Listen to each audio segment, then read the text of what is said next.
Bienvenue à toutes et à tous, bienvenue à ce webinaire organisé par les éditions Novalis. Je me présente, je m'appelle Marie Zissis et je suis éditrice chez Novalis.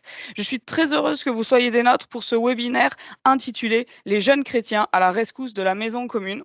Donc aujourd'hui, vous aurez l'occasion d'assister à une discussion animée par Édouard Chatov, prêtre assomptionniste et auteur du livre Un pèlerin russe au XXIe siècle. Il s'entretiendra avec Sandra Côté et Emma Baudouin au sujet du livre Génération Laudato Si, paroles de jeunes chrétiens engagés pour un avenir plus vert.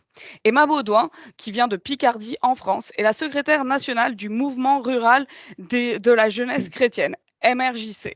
Après des études en sciences politiques et développement durable, Emma a travaillé dans plusieurs structures agricoles, le réseau CIVAM sur les enjeux d'accueil alimentaire territoriaux et l'approvisionnement des cantines. Elle a ensuite été interpellée au bureau national du MRJC pour un mandat de 3 ans, association d'éducation populaire où elle est investie depuis qu'elle a 11 ans. Elle fait également partie des rédacteurs de Génération Laudato aussi. Sandra Côté est une agente pastorale curieuse et engagée. Elle aime savoir comment fonctionne son environnement pour mieux interagir avec lui.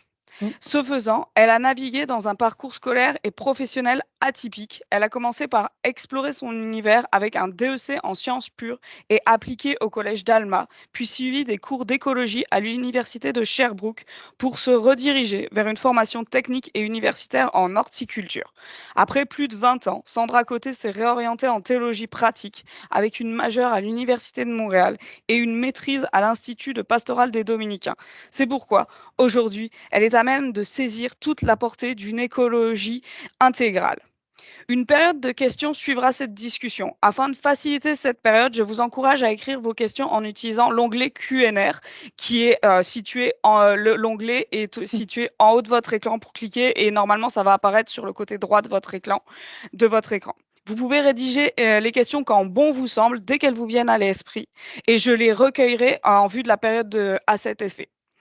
J'en profite pour vous informer que les éditions Novalis offrent Génération Laudato Si, paroles de jeunes chrétiens engagés pour un avenir plus vert, en rabais aux participants et aux participantes de ce webinaire. Sandra Côté nous montre très gentiment la couverture. Cette promotion est pour un temps limité, évidemment. Je vous transférerai le code promotionnel pour en profiter à la fin de la rencontre. Vous pourrez l'utiliser sur notre site ou en appelant notre service client ou à la boutique Bertrand Food chez Bélanger qui est à Montréal et la librairie du Montmartre qui est à Québec. Enfin, sachez que ce webinaire est enregistré. Il pourra donc être visionné et partagé d'ici quelques jours. Sans plus attendre, je cède le micro à Édouard Chatov qui animera cette rencontre. Bon webinaire à toutes et à tous. Bonjour à toutes et à tous. Bonjour Emma, bonjour Sandra. Bonjour. Voilà, nous sommes autour d'un sujet qui préoccupe plusieurs d'entre nous depuis plusieurs années. L'encyclique du pape François Laudato Si était publiée le 24 mai 2015. Donc, ça fera bientôt 10 ans et donc le livre s'appelle Génération Laudato Si. Précisons pour toutes et tous, si nous ne sommes pas familiers avec la langue latine, que la traduction de cette fameuse phrase Laudato Si, que tu sois loué ou qu'il soit loué, donc c'est une louange et une réflexion au bien commun et à notre maison commune qui est donc le monde qui nous entoure, en incluant l'être humain. Alors, je vais vous poser une question pour commencer notre conversation. Pourquoi s'intéresser à l'écologie? Pourquoi s'intéresser à la maison commune? Peut-être il y a des enjeux qui nous paraissent évidents, mais pour vous, Emma Baudouin et Sandra Côté, quels sont les intérêts et les enjeux de cette réflexion qu'on appelle communément dans le langage courant la réflexion ou le mode de vie écologique? Alors Emma, la parole est à vous. J'aurais envie de renverser la question, pourquoi on ne s'y intéresserait pas? En fait, l'écologie, c'est tout ce qui nous entoure. Aujourd'hui, on ne peut pas être, sur cette, terre, sans avoir besoin de respirer, de profiter des nutriments des aliments et compagnie et du coup, forcément, on a besoin enfin, pour participer pleinement, à la pérennité de notre, terre et surtout de toute la vie qui est sur cette terre, on a besoin de penser à notre environnement et à l'écologie, heu et presque je ne comprends pas que certains, occultent, cette vision-là, actuellement. Sandra, voulez-vous partager votre réflexion? Oui, effectivement, je pense que c'est même pas une tendance, faut voir ça comme, une obligation, de se pencher sur la question parce que tout est lié.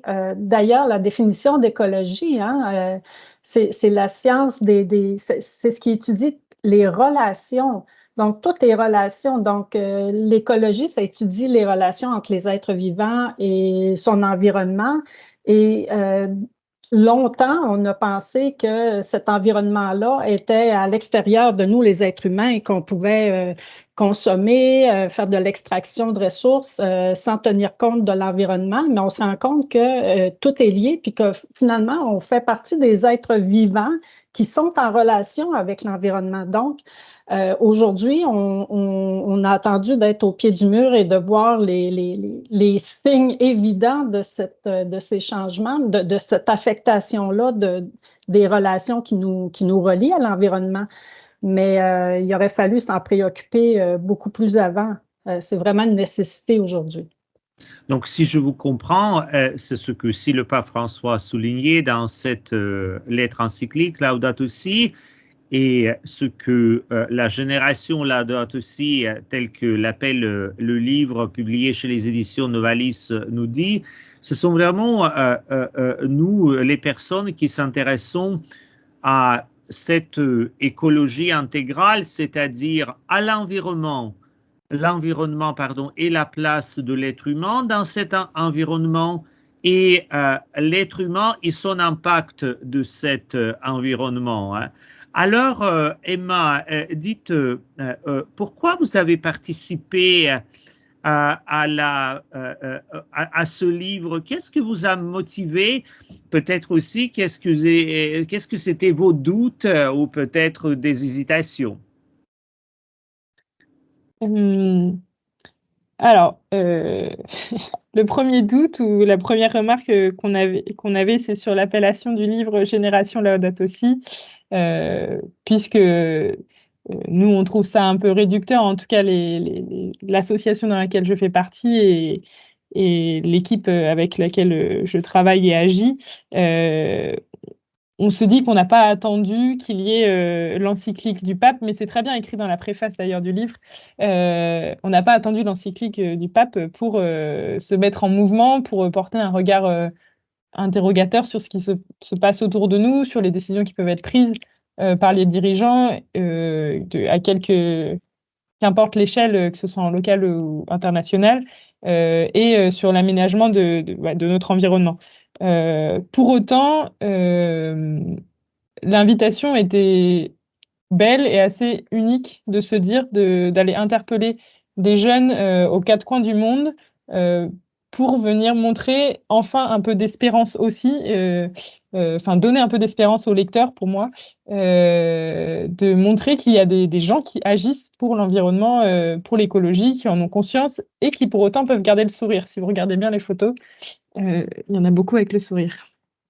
Emma, ce que vous dites est assez important dans le sens que d'abord, vous précisez que c'est un projet qui touche beaucoup des gens à travers le monde. Donc, dans cette réflexion dont nous parlons, disons vous, Sandra et moi, mais dans le contenu du livre, il y a beaucoup plus de participants et qui participent aussi de plusieurs endroits au monde.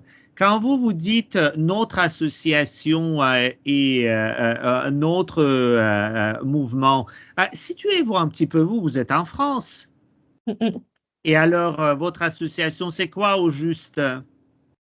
Bah, alors Marie en a parlé un petit peu, le mouvement rural de jeunesse chrétienne, c'est un mouvement qui a près de 100 ans, qui est issu des campagnes françaises pour donner un espace aux jeunes de réflexion sur leur environnement, leur avenir, leurs conditions de vie, donc un vrai espace d'émancipation entre pairs en non-mixité. Bon, bien sûr, ça a évolué en 100 ans. On est toujours lié au rural, on est toujours un mouvement de jeunes géré et animé par des jeunes de 13 à 30 ans. Bien sûr, on a des adultes de plus de 30 ans qui peuvent nous entourer, mais c'est vraiment l'animation, la gestion, la gouvernance de notre mouvement et des projets en local. C'est les jeunes qui décident pour leur territoire et le but, c'est de permettre aux territoires ruraux d'être animés par cette présence des jeunes.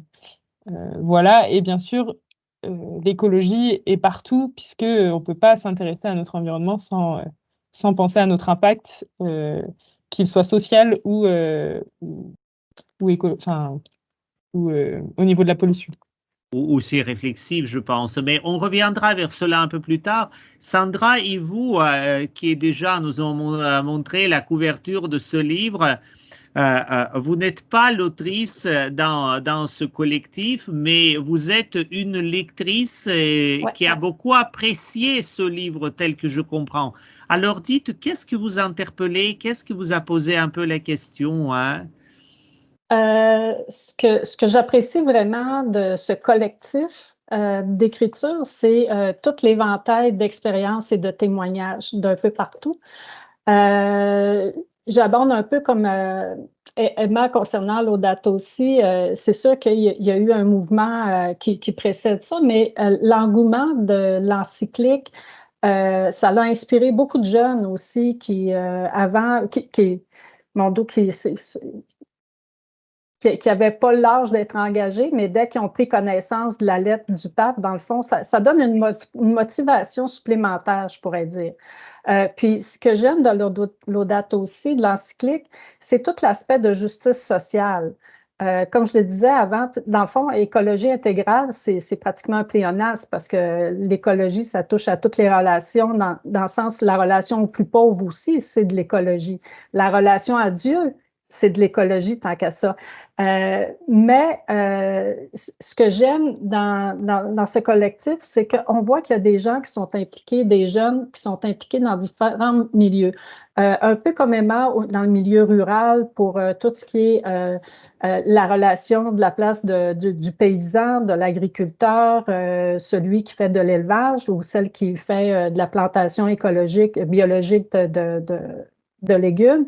Mais aussi, il y a toute la place des démunis parce que les impacts des changements climatiques puis de la crise écologique, c'est les plus pauvres qui sont touchés, c'est eux qui sont impactés en premier. Puis si on ne s'attaque pas, si on prend pas conscience de l'impact de nos modes de vie, de nos achats, de ce qu'on fait, ben, ça va se perpétuer, tout le plastique, tous les gens qui sont dans des conditions de vie difficiles à cause de notre mode de vie occidental. Ben, c'est pour ça que moi, je trouve ça important, tout cet inventaire d'expériences-là, parce qu'on voit que Laudato aussi, c'est pas juste l'environnement, la nature, les petits oiseaux, c'est vraiment la justice sociale, la justice envers la création dans toute sa grandeur et sa beauté aussi. En fait, ce que vous dites toutes les deux, que si nous parlons d'écologie, le grand sujet, en fait, qui se profile derrière, qu'on ne nomme pas toujours, qui a un peu perdu peut-être un peu sa saveur, c'est ce qu'on appelle le bien commun, c'est-à-dire le bien qui joue d'une certaine manière sa partie du bien et pour les personnes en tant que personnes, mais aussi qui joue et a son rôle sur la vie communautaire, pas juste dans le sens des communautés religieuses, mais dans la vie sociale. Alors, dans vos réflexions et dans certains mouvements, comme le mouvement auquel vous appartenez, la démarche pour un peu vivre tout cela, elle a articulé autour de 3 mots. Les 3 mots que certains, peut-être même parmi les participants et participantes de ce webinaire ou ceux qui nous allons nous entendre plus tard sont familiers, d'autres peut-être pas. C'est voir, juger, agir. Alors, Emma, expliquez-nous un petit peu comment vous vivez cette démarche et pourquoi cette démarche voir, juger, agir est importante.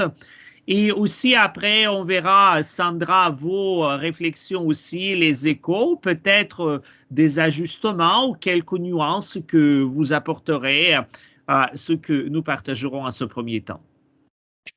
Voir, juger, agir, dans notre mouvement, ça a une résonance particulière, et du coup pour moi-même, puisque c'est synonyme de l'action catholique. En tout cas, c'est les mots de l'action catholique.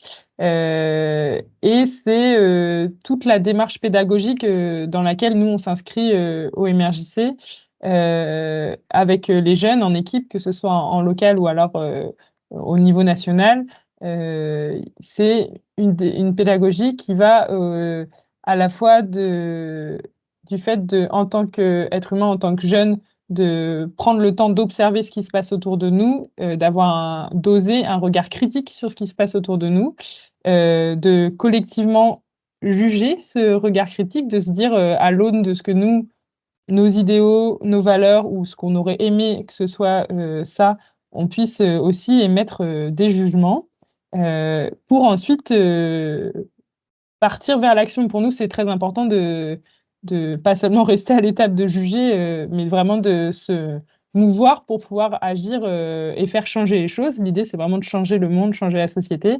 Et il faudrait rajouter une petite phrase derrière, c'est la notion de relire. Pour nous, c'est aussi important de relire notre action à l'aune de toutes ces étapes-là. Qu'est-ce que notre action, bien sûr, a eu comme impact pour nous, mais plus largement, à travers tout ce qu'on a envie de défendre, qu'est-ce que ça a transformé en nous et dans la société, comment ça nous a fait bouger aussi personnellement, et ça fait partie de l'émancipation de chaque individu et chaque collectif. Donc, voilà. Alors, Sandra et vous, comment vous voyez, comment vous vivez, comment vous approchez de ces trois mots, voir, juger, agir? Je connais bien cette façon de procéder parce que ça faisait partie des mouvements jeunesse ouvrière catholique aussi au Québec, etc. Aujourd'hui, je dirais, c'est autour du mot juger. Dans le fond, ça ressemble un peu aussi à la démarche scientifique, hein. On observe et ensuite on pose des hypothèses et ensuite on refait l'expérience pour vérifier que c'est bien ça, etc. Mais je dirais, dans le mot juger, aujourd'hui, je mettrais plutôt le mot discerner. Parce que juger, ça fait comme plus catégorique. Alors que discerner, on va regarder les nuances de chacun des parties, de chacun des côtés, puis on va essayer de trouver un consensus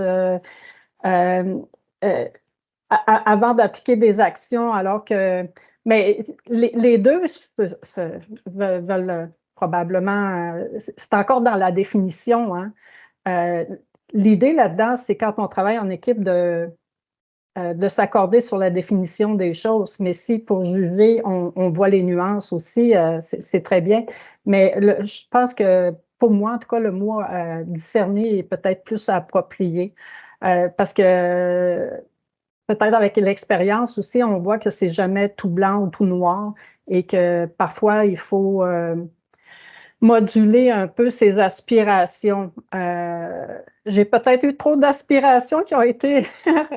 Mais je garde quand même un côté utopique parce que je pense que c'est l'utopie qui fait avancer les choses. Donc, je pense que oui, ça prend toute cette ferveur et cette passion aujourd'hui pour faire avancer, pour faire changer les choses, hein. Je pense que Emma va être d'accord avec moi là-dessus parce que on ne peut pas aujourd'hui, avec l'urgence, pour reprendre les mots du pape et pour reprendre les mots de bien des scientifiques ou voyons, le représentant de l'ONU, M. Guterres, quand on est en mode urgence, parfois, il faut bousculer, il faut savoir s'imposer, mais de façon diplomatique, mais aujourd'hui, je pense qu'il faut, pour faire bouger les choses, il faut savoir s'imposer un peu. Ouais. Et Emma, j'ai envie de vous poser la question. Voilà comme l'équilibre discerner, juger. Êtes-vous à l'aise avec le mot discerner ou peut-être vous préférerez quand même garder juger? Et, si oui, pourquoi? Sinon, pourquoi? Euh, bon, alors, c'est peut-être plutôt personnel, mais je comprends tout à fait discerner. D'ailleurs, quand le pape François a reçu une partie des membres de l'Action catholique, en tout cas des représentants des mouvements de jeunesse, donc Émergissez, mais également JOC, GEC, Chic, enfin bref, tous ces mouvements-là, le pape François lui-même utilise davantage le mot discerner. Et du coup, enfin, je suis d'accord sur la définition, mais personnellement, je trouve que, bon, déjà, voir, juger, agir, ça va vite à dire et du coup, ça met en mouvement. Mais c'est aussi que derrière discerner, je trouve qu'il y a une certaine mollesse, si je peux dire, où il manque un peu le côté. Enfin, parfois, il faut oser avoir des idées et les défendre. Et j'ai un peu peur que discerner, les gens restent trop dans une nuance. Euh, une nuance qui permet bien sûr le consensus, mais je pense qu'on peut avoir des consensus qui sont vifs et pas seulement mous. Et bon, c'est ma propre définition et je pense que je vais garder juger, même si j'entends très bien le fait d'être discerné. Et je voulais juste rajouter quelque chose, parce que Sandra a parlé d'urgence et tout à fait, il y a urgence, mais je voulais aussi dire que urgence, ce n'est pas précipitation. Il ne faut pas confondre les deux. Pour moi, je dis bien qu'il y a urgence d'agir, mais le fait d'avoir les trois termes, voir, juger, agir, cette méthodologie, ça permet aussi de ne pas aller n'importe où, n'importe comment, et de réussir à se poser pour mieux durer. Enfin, parfois, il faut aussi jauger quel effort on met pour quelle action, pour espérer avoir des effets dans le temps, mais il faut aussi qu'on tienne, et du coup, il ne faut pas forcément se brûler dans tous les sens. Voilà. Je vais vous poser en ce moment une petite question qui précisément, Emma, continue ce que vous dites, de ne pas se précipiter, de ne pas s'agiter, comme dit la lettre de Saint Paul, sans rien faire. Et dans le livre, c'est articulé aussi d'une manière très particulière. Euh, Y a-t-il de la place dans cette vision, voir, juger, agir, pour un moment de prière, donc pour ne pas se précipiter, ou pour ceux et celles qui ne croient pas, pour un moment de recueillement, ou ce qu'on appelle plus communément aujourd'hui dans le monde, disons, qui est sécularisé, de méditer. Dans le livre, il y a les prières qui clôturent chaque chapitre. Qu'est-ce que vous en pensiez, vous, tous les deux, de ces moments de prière ou de recueillement, de prière ou de méditation? Comment vous voyez ça dans le défi écologique? Je pense que c'est, ben, pour moi qui travaille à l'intérieur du diocèse, puis même personnellement, je pense que on a besoin de se poser, on a besoin de trouver quelque chose de solide et de stable à l'intérieur de nous. Parce que je veux dire, tout ce qu'on reçoit de l'extérieur, les nouvelles, les informations, que ce soit la guerre ou les changements climatiques, ou le déni autour de nous, ça crée une espèce d'impatience parfois où ça peut provoquer du découragement puisqu'on a l'impression que ça va pas assez vite ou que les gens sont pas assez conscients et entendent pas le message. Alors, le fait de se déposer, de se remettre dans le fond, de prier, mais aussi le soir de dire, bon, ben Seigneur, entre tes mains, je remets toute ma misère, toute ma souffrance, toute la souffrance du monde, et donne-moi cette paix. Je pense que c'est un essentiel, là, de même qu'une marche en forêt ou juste le parcours entre le travail et la maison, de regarder les oiseaux. C'est prière, là. Mais oui, je pense que c'est un essentiel de se reconnecter à quelque chose qui nous dépasse, puis qui nous reconnecte et nous apporte la joie aussi. Je pense que c'est ta collègue, je pense, Emma, qui avait écrit quelque chose que j'avais aimé, justement, je l'ai noté, avait parlé de vivre l'action dans la joie pour justement résister à toute cette démarche ou à toute cette bataille que l'on fait, parce que en fait, c'est une bataille que l'on fait. J'avais beaucoup apprécié, puis ça m'a ramené à la joie de l'Évangile aussi. Je te laisse la parole, Emma. Ça me fait penser à un slogan du MRJC. Tous les 7 ans, on réécrit notre projet politique. Celui de... Donc pas celui cette année, mais celui d'avant, c'était... il y avait un slogan qui revenait souvent, c'était « Dépêchons-nous de ralentir ». Bon, alors, il y a un côté environnement, mais il y a aussi un côté spirituel à ça. Je rejoins tout à fait Sandra sur le fait qu'on a besoin d'une certaine stabilité, ou en tout cas d'avoir des moments de pause, enfin, pas de pause inactive, mais de se dire que on a aussi besoin de souffler, de respirer. Et du coup, chacun trouve le moyen, qu'il soit croyant ou pas, qu'il ait une foi particulière ou non, et il peut y avoir divers moments. Ça peut être chanter, aller se balader, ou alors émettre une prière si c'est comme ça enfin une prière récitée si c'est comme ça qu'on le ressent. Je pense en tout cas qu'aujourd'hui, c'est un besoin qui est ressenti par beaucoup de monde. Et c'est un besoin pour résister en tant qu'être vivant aussi à la vitesse du monde dans lequel on vit aujourd'hui, qui a tendance à essouffler tout un chacun, notamment dans les villes, je dirais, enfin, si on peut parler ville rurale. Vivant actuellement à Paris pour mon travail, je ressens le rythme qui s'accélère alors que j'aspire énormément à pouvoir retourner de temps en temps en rural dans ma famille, où il y a des moments où on peut regarder dehors et se dire ah ben en fait il n'y a qu'un oiseau qui vole et c'est très bien, et se perdre un peu dans la méditation. Je me suis un peu perdue dans mes paroles, mais c'est important en tout cas, et c'est essentiel de se dépêcher de ralentir. Non, je pense que vous n'êtes pas perdus. Je pense toutes les deux, vous nous montrez qu'il y a précisément ce lien entre ce qu'on vit dans l'action et ce qu'on vit disons, dans les défis du combat de l'intériorité et de spiritualité. Et dans la réflexion qui est dans le livre Laudato Si, c'est abordé de différents aspects. Sandra, vous aimeriez partager quelque chose? Oui, puis j'aimerais ça rajouter quelque chose à la spiritualité ou au fait de se déposer. L'important aussi pour garder la tête hors de l'eau là-dedans, c'est de bien savoir s'entourer.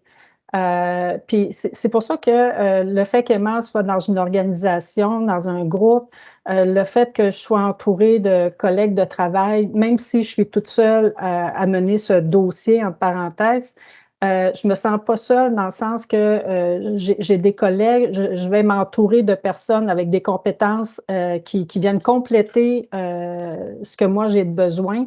Et je vais toujours éprouver, dans le fond, tester mes choses avec d'autres pour m'assurer avant d'aller plus loin, pour justement ne pas me brûler. On parlait de ça, du danger de se brûler, mais je pense que c'est ça, de savoir bien s'entourer pour mieux aller de l'avant, c'est très important. Puis la famille chrétienne ou un groupe qui partage les mêmes valeurs, les mêmes idées, les mêmes objectifs, ça aide à se tenir aussi. Ça aide à se tenir, mais ça aide aussi à voir les choses de différentes manières, non pas pour s'opposer, mais précisément pour la complémentarité et la richesse. Oui, mais oui.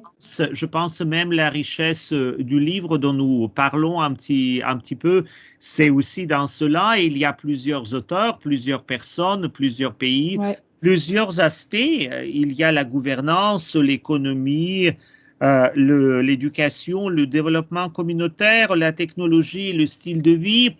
Voilà, on va peut-être un peu discuter un sujet qui est cher à Emma, dans toute cette, disons, diversité de écosystèmes humains, c'est l'éducation. Et Emma, vous avez choisi ce sujet, on vous l'avait proposé, et pourquoi surtout vous avez répondu à cette réflexion de réfléchir sur l'éducation? Quelle est la place de l'éducation dans ce domaine de l'écologie?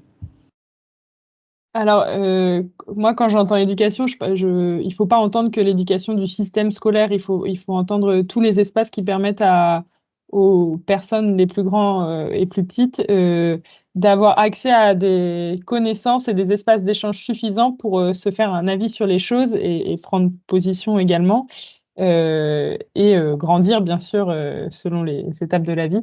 Je pense qu'il y a beaucoup de... Enfin, tout ne nous vient pas de manière innée à la naissance sur la compréhension du monde. C'est bien pour ça qu'il est important que chaque être humain discute avec un autre pour se confronter aux visions des choses aussi selon de là où on part. Et l'éducation, ça offre aussi des méthodes différentes à adapter selon les profils des gens pour réussir à construire le monde de demain ensemble en partageant des connaissances qui sont diverses et variées. Et pour moi, c'est important aujourd'hui que dans chaque espace éducatif, qu'il soit scolaire ou plutôt informel, comme on parle dans le livre, il y ait cette importance donnée à l'apprentissage. Et aussi, ça me fait penser que dans l'apprentissage, il y a aussi l'idée de reconnaître qu'on connaît pas tout, justement, qu'on peut être humble, que d'autres personnes peuvent nous apporter des connaissances, mais qu'on en a aussi. Enfin, il y a tout un espace d'apprentissage de la vie en collectif via l'éducation. Et aujourd'hui, dans les systèmes qui nous sont proposés, je trouve qu'il y a beaucoup de manques sur le côté écologie et même ce que Sandra a rapporté de la définition basique de l'écologie, que ce soit dans les sciences. Enfin, peu de gens la comprennent ainsi. Pourtant, l'éducation est un vecteur essentiel pour faire bouger la société telle qu'elle est. Je pense que certains de nos dirigeants auraient besoin de réapprendre certaines choses de base pour mieux prendre des décisions. Enfin, voilà. Il y a C'est intéressant ce que vous dites, c'est que en fait l'éducation ce n'est pas juste la somme de l'information accumulée, mais précisément l'apprentissage pour échanger et pour aller vers le bien plus grand que le bien personnel de chacun qui nous habite. Sandra, comment vous voyez ce défi de l'éducation dans nos sociétés? Je pense que le défi de l'éducation, c'est surtout d'être capable d'atteindre les gens puis de faire comprendre le message. C'est sûr qu'il faut passer le message plusieurs fois de différentes façons pour réussir à ce que ça s'imprime ou que ça fasse du sens. Parce que oui, on peut entendre quelque chose, mais avant que ça amène une réflexion qui transforme cette réflexion en action, c'est ça la difficulté, c'est comment on peut s'assurer que les gens intègrent. C'est pas juste de comprendre, mais d'intégrer le contenu et le sens, la portée de l'information qu'on veut bien leur donner. Puis aujourd'hui aussi, il y a des choses inconscientes qu'on porte comme puis qui est importante, c'est les biais de connaissances. C'est-à-dire, on, on nous vend des valeurs par les réseaux, la télévision, les publicités. On est modelé par les publicités, donc on devient. Puis ça, je suis contente parce que c'est abordé par certains auteurs et autrices dans le livre. Excusez-moi. C'est qu'on on est devenu des consommateurs. Alors, si ce n'est pas quelque chose à vendre ou qui est pour consommer, on dirait que c'est difficile d'atteindre les gens. Puis, comme on parlait l'exemple, mettons, de quelqu'un qui veut s'acheter une voiture, c'est pas lui qui choisit, c'est la somme des publicités qui va faire en sorte qu'il va définir ses besoins. Ah, moi, on dit que j'ai besoin de ça, donc je vais acheter ça. Donc, puis, dans une des formations que je fais justement auprès des collègues en pastoral, c'était vraiment leur faire prendre conscience de tous ces biais de consommation qu'on a et aussi de dire, est-ce que maintenant, les êtres humains, on est devenus juste des consommateurs? Est-ce qu'on est autre chose que des consommateurs? Est-ce qu'on pourrait redevenir des êtres humains avec un libre choix, un choix éclairé et non et épuré de toutes ces ce bombardement publicitaire ou de pression sociale des réseaux sociaux? Si chez les jeunes, mettons, on dit que c'est pas cool l'écologie, ou si on est instrumenté par une politique qui dit que les changements climatiques, ça n'existe pas, c'est une façon de... Comme dernièrement, on nous a dit que bon, c'était un moyen occidental de garder les gens plus pauvres dans la pauvreté. Pour les empêcher d'avoir un niveau de vie élevé. Alors, c'est ça, c'est de discerner savoir le vrai et le faux. En tout cas, bref, l'éducation, c'est important justement pour que le bien commun, le mieux vivre ensemble, soit une priorité. Mais Sandra, vous attirez notre attention à quelque chose, c'est que nous vivons dans la société de consommation et c'est pas seulement des choses qui deviennent le produit de consommation. Les êtres, chacun et chacune d'entre nous, nous sont vus aussi comme les produits à consommer et donc on perd notre dignité.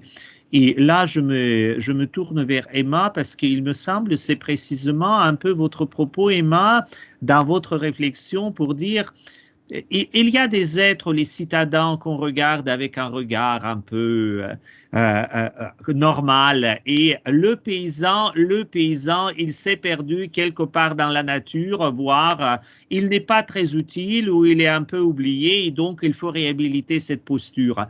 Mais il me semble que votre réflexion, elle est précisément sur ce respect de la dignité de tout être humain. Voulez-vous nous en parler un petit peu? En quelques mots, et pour ceux qui ont peut-être suivi l'actualité en France, il y a eu beaucoup de mobilisation d'ailleurs sur le sujet de... alors, ça parlait beaucoup du revenu des agriculteurs, mais au final, ce qu'il fallait entendre, c'est beaucoup la dignité de ces travailleurs qui sont là normalement pour produire ce que nous allons acheter pour nous nourrir, qu'importe où nous sommes sur Terre. C'est quand même un métier qui est quand même un métier, je dis bien métier, mais en vrai, pour moi, paysan, c'est un mode de vie, c'est un tout, puisque dans la définition de paysan, il y a tout un côté social, d'intégration dans un paysage, dans un espace social, un village et tout ça. Enfin, il y a beaucoup de choses à retravailler également. Il y a une définition qui s'est peut-être perdue chez certains.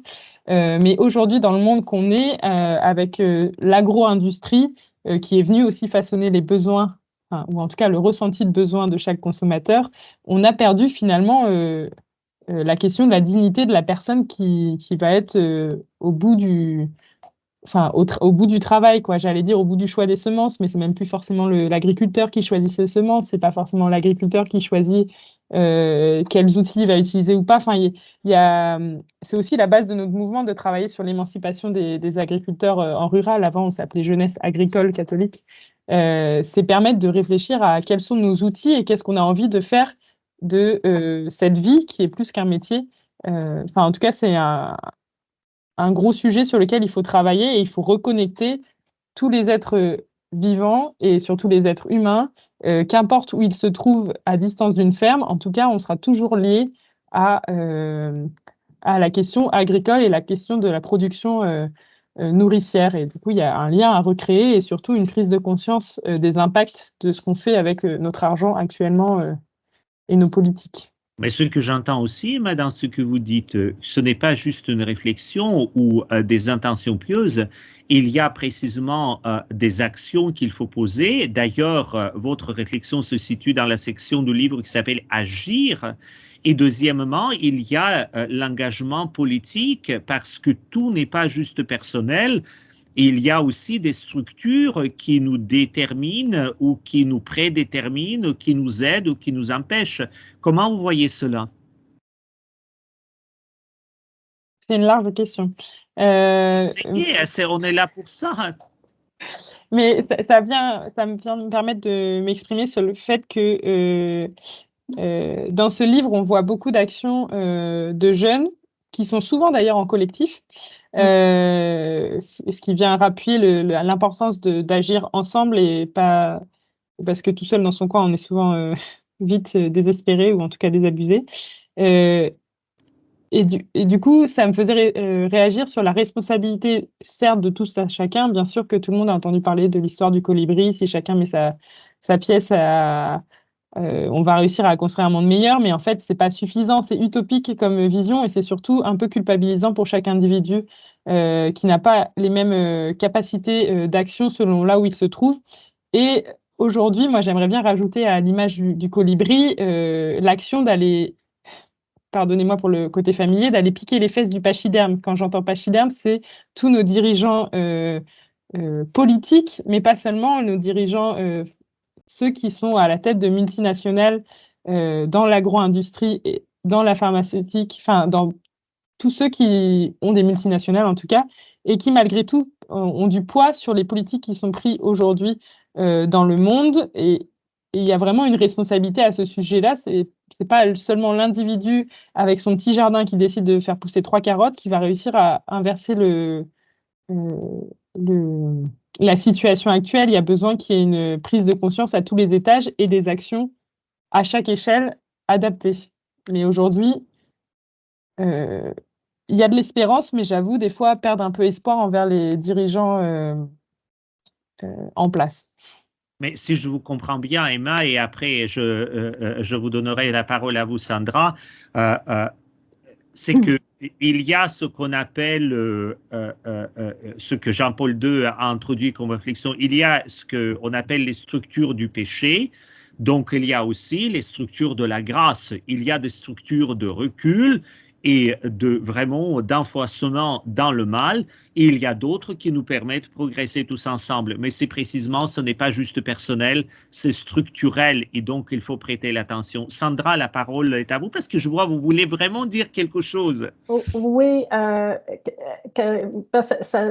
vais faire du pouce quand Emma parle de responsabilité, on dit tous on est responsables, puis oui, ça peut être culpabilisant, puis désespérant de dire, bon, ben, par où je commence, puis de voir les multinationales, de voir les politiciens ou de voir les gros joueurs économiques comme si de rien n'était et continuer à avaler du profit. Euh, le profit pour le profit, pas nécessairement le profit pour le bien commun, j'entends là-dedans, parce qu'il y en a qui font du profit, mais pour le bien, en faisant du bien commun, ça existe, là, mais en tout cas, dans le fond, c'est que si je peux redonner espoir ou le goût de s'engager à chacun, chacune au niveau individuel aussi, c'est de ne pas oublier qu'on a 3 droits fondamentaux.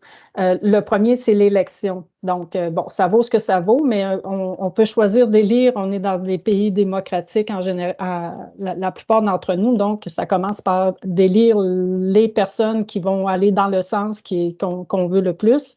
Le deuxième, c'est le pouvoir d'achat. Quand on achète quelque chose, si on continue d'acheter de l'industrialisé ou des choses qui viennent de 6000 km de chez nous, si j'achète des produits de l'Inde pour mon alimentation ou d'Amérique latine, pour moi qui est en Amérique du Nord, ben, au niveau GES et tout ça. Et en plus, c'est que l'argent ne va pas aux paysans et je ne développe pas l'industrie alimentaire locale avec, c'est ça, avec les paysans locaux. Puis troisièmement, il y a le droit de militer. C'est-à-dire que si, comme en ce moment, on a une usine qui vient de s'implanter, puis bon, on dit, ah, on ne fait pas faire d'estimation ou d'examens environnementaux parce que ça va créer des emplois, bien, on peut descendre dans la rue, dire notre mécontentement, puis dire non, nous, on n'est pas d'accord avec le gouvernement ou on n'est pas d'accord que tel.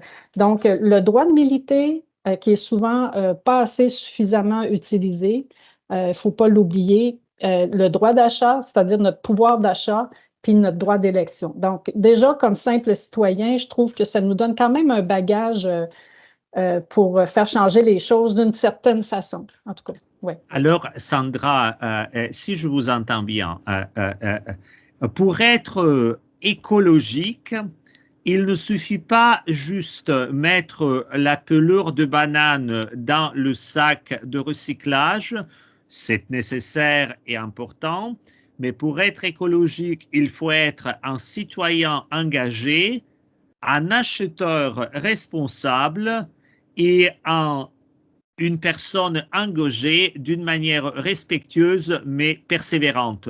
Donc, merci pour ce rappel parce que je pense pour certains d'entre nous, c'est très important. Alors, notre temps à 3 et même était un peu plus long, donc on va quand même prendre quelques questions de ceux et celles qui ont participé. Oui, oui. Marie, veux-tu bien nous guider à travers ces questions? Et je pense qu'il faut que tu ouvres ton micro, Marie. Nous ne sommes pas encore habitués à ce nouveau système, donc ça va prendre un petit moment. Excusez-moi, je suis vraiment désolée, j'ai oublié que je l'avais désactivé parce que maintenant, quand je suis pas à l'écran, on m'entend quand même si je fais un bruit, donc je l'avais coupé. Je suis vraiment désolée, je vous remercie tous encore une fois de nous suivre dans ces tâtonnements des débuts. J'ai une question, j'ai une question de la part d'un lecteur, mais d'un membre du public, mais avant ça, j'ai aussi une question parce que j'écoutais ce que vous disiez, Sandra, et ce que vous disiez, Emma, à propos d'un côté, dans le cas de Sandra, des 3 droits fondamentaux qu'on a, et de l'autre côté, Emma qui rappelait que parfois ça peut être l'idée de l'effet colibri, par exemple, ça peut être culpabilisant. Je me disais, effectivement, on a ces droits-là, mais ça peut être. Je me demande qu'est-ce que je fais si moi j'ai pas le capital d'éducation pour voter comme ce qu'il faudrait, entre guillemets, le capital économique pour me nourrir de façon responsable, ou c'était quoi le dernier, excusez-moi, ou le capital temps pour manifester. Et je me disais, c'est ça que je me posais la question,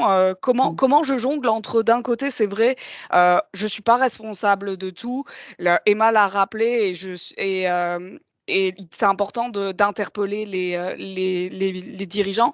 Et de l'autre, oui, mais moi, genre, j'ai pas le temps, j'ai pas l'argent, j'ai pas l'éducation, et souvent, je suis pas entièrement responsable de ça, notamment à l'heure actuelle en temps de crise. Comment je fais ça? Où je trouve l'équilibre pour vivre mieux tout en culpabilisant pas trop? C'est justement de ne pas se culpabiliser. C'est qu'il faut pas juger. Faut prendre les gens là où ils sont.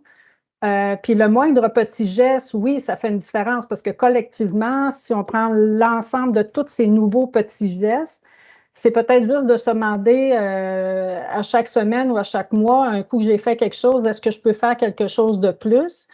C'est de s'informer puis de le faire à la mesure parce que c'est sûr que quand on est monoparental, mettons avec des enfants, on travaille, boulot, métro, dodo, c'est sûr qu'on va acheter des aliments vite cuits, bon, puis on y va selon notre budget, mais je pense qu'il y a assez de collectifs et maintenant de prise de conscience pour pallier, je pense. Puis, mais surtout pas juger puis dire hey, je t'ai vu, t'as fait ci ou non, je pense que pour adhérer puis motiver les gens, il faut les prendre là où ils sont puis juste les accompagner et non pas tirer sur les poils de la carotte.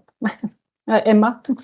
Le mot collectif, il est très important. Je pense que ça me fait penser à l'histoire syndicale et autres, même dans les milieux a priori plus précaires et où les personnes avaient quand même une vie pas très facile au début de l'histoire. Il y a eu des syndicats, des groupes syndicaux qui se sont organisés pour avoir des espaces de discussion et bien sûr, il y a un relais qui s'effectue entre chacun. Tout à chacun, même autour de la table, il y a des moments où on peut pas tout donner, où on peut pas, on est épuisé, on n'a pas les ressources pour. Et j'ai bien conscience d'une grosse partie de mes privilèges, mais je me dis que le fait d'être dans un collectif, il y a quelqu'un à un autre moment qui peut-être pourra lui donner pour combler le moment où moi je serai un peu moins disponible de différentes façons. Donc l'importance de faire groupe et pas de rester isolé, et ça c'est un gros enjeu aujourd'hui, l'isolement quand même de tout à chacun. Sandra, elle a dit prendre les gens là où ils en sont.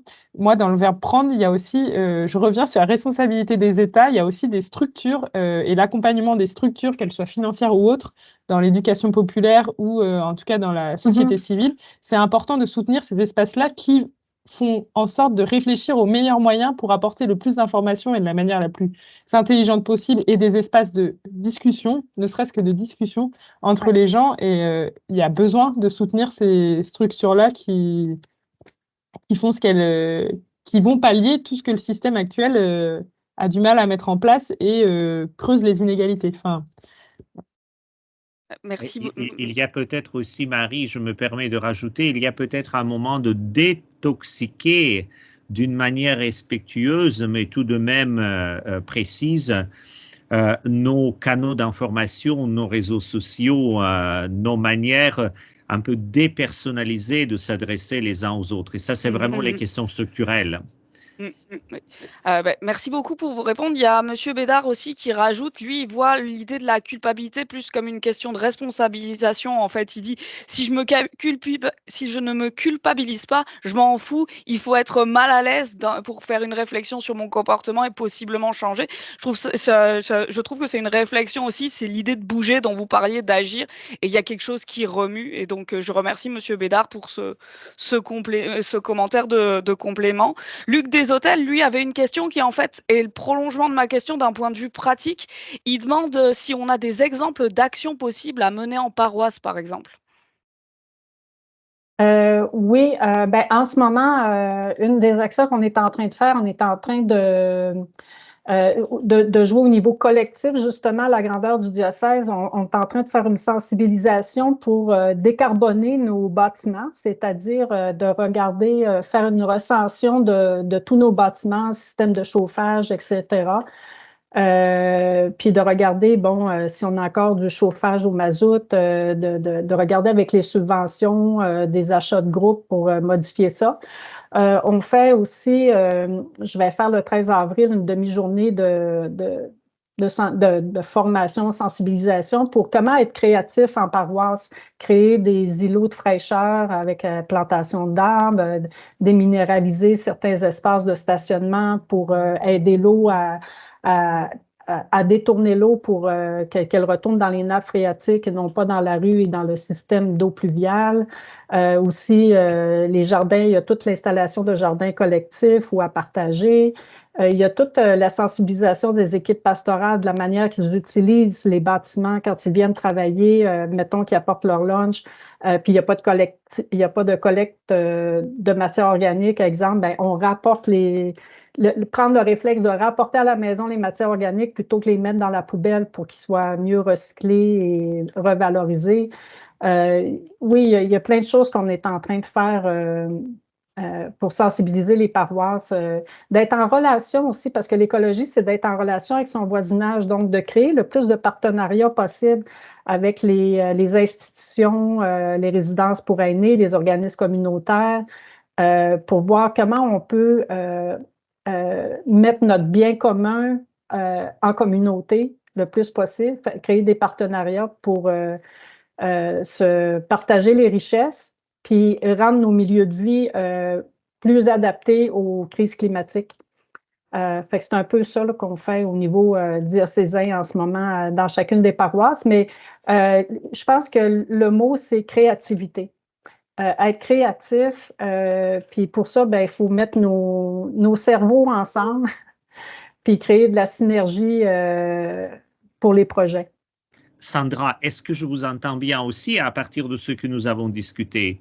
Commencer sans attendre que les structures rentrent et commencer une réflexion, un discernement, une action personnellement avec ses amis, avec ses proches, avec les gens qu'on connaît, croyants, non croyants, mais tout en même temps, tenant ce qu'Emma nous a rappelé, il y a un moment, il faut se lever et aller bousculer un peu des structures pour dire, tiens, là, il y a un moment aussi changer quelque chose.